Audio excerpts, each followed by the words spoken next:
Melvin was pissed, eh? Yeah, what was that? I just saw something jump out there. Yeah, there's fish jumping out here. Fish? Yeah. No. Well, anyway, so down the tree he comes, and I'm ready with the big, it was one of those army jackets, a couple of heavy layers of canvas. And I'm there like this. The bear comes down, and I go like this, and I wrapped him up with the coat. Just wrapped him right up. All right, so I got the bear like this.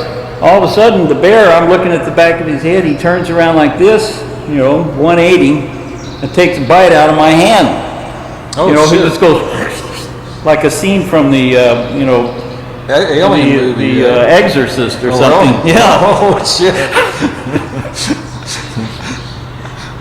So I got loose from that. I mean, he was scared, and I had him in the coat, So I'm sitting there holding the bear, and he's, just fighting like a wildcat. Anyway, we get over, and we decide, okay, now we got the bear. Now we got to do something with him. What the heck were we supposed to do with this thing?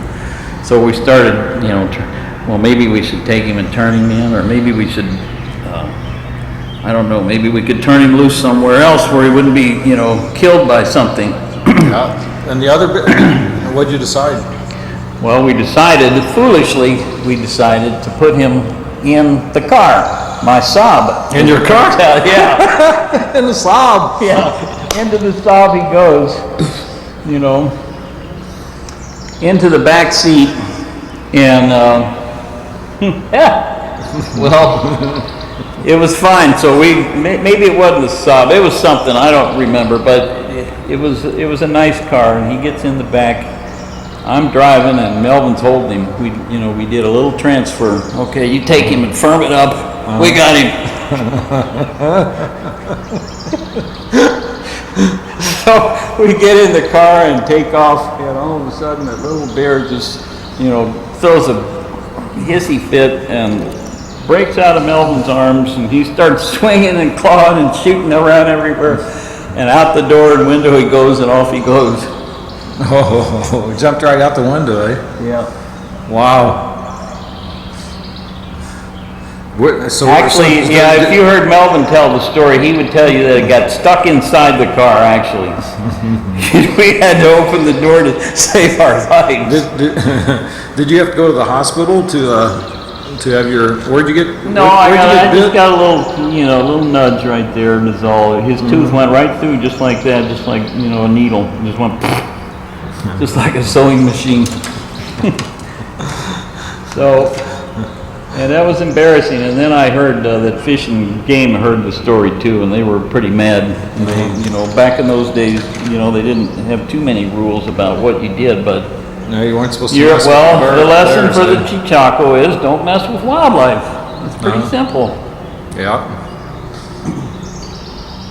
Don't mess with wildlife. Have you ever messed with any bears? I heard there was this story about you all at the bear cabin, and somebody fell out of the bunk. How about that? And they thought a bear had fallen on them. What's this? Can you explain that one? Thought somebody fell.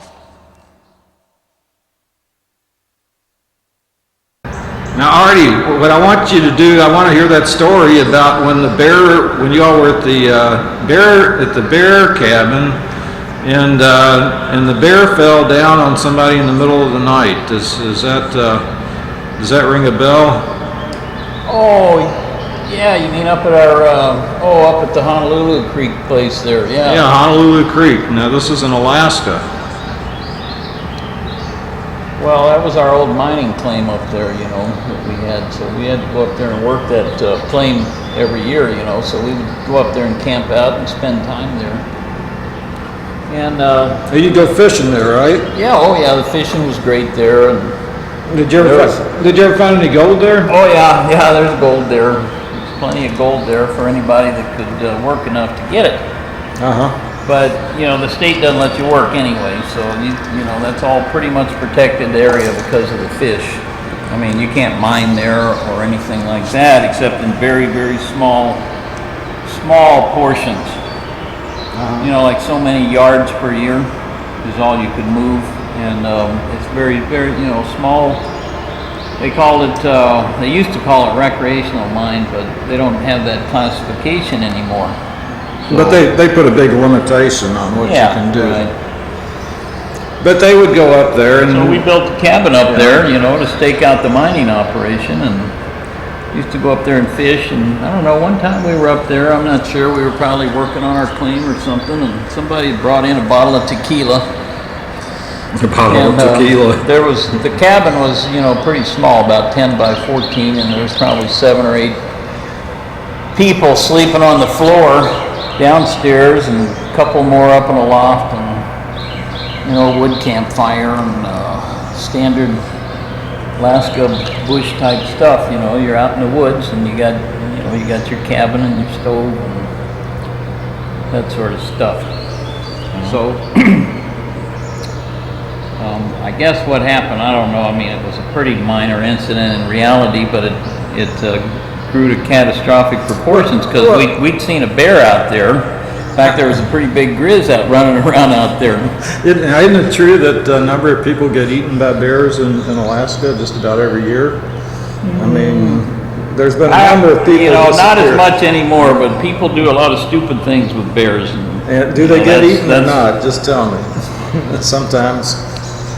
Sometimes. There was a guy out there, yes, I remember the guy, he was quite a splash on the internet, wasn't he? The guy that loved bears, and he went out there and lived with those tame bears that eat salmon out in King Salmon, Alaska. Yeah, right. And, near the...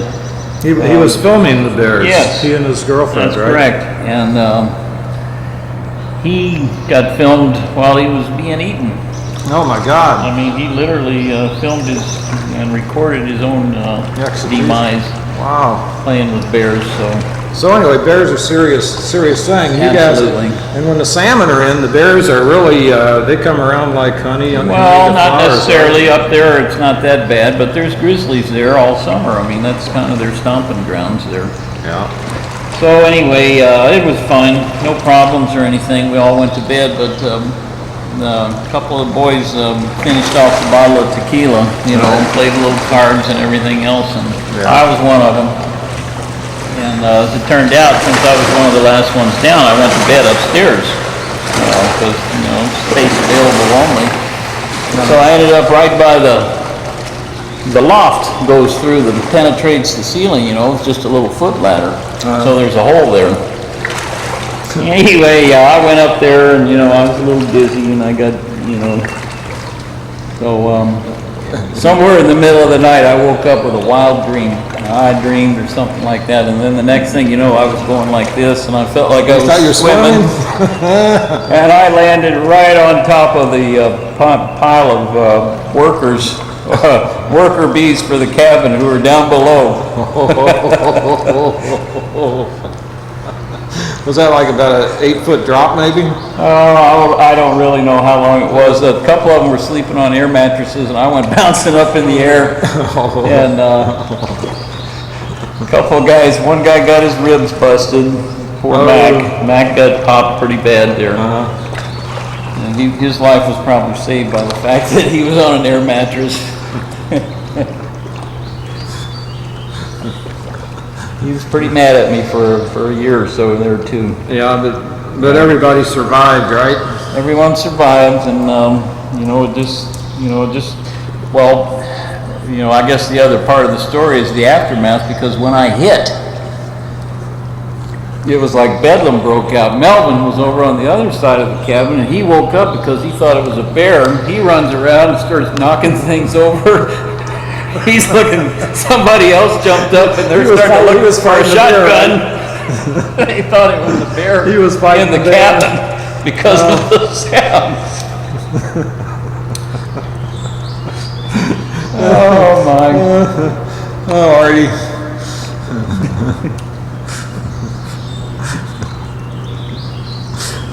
How about Melvin? Okay, what happened then? Well, that's, you know, I mean, that was about enough, I guess. Pretty much so. Didn't get much worse.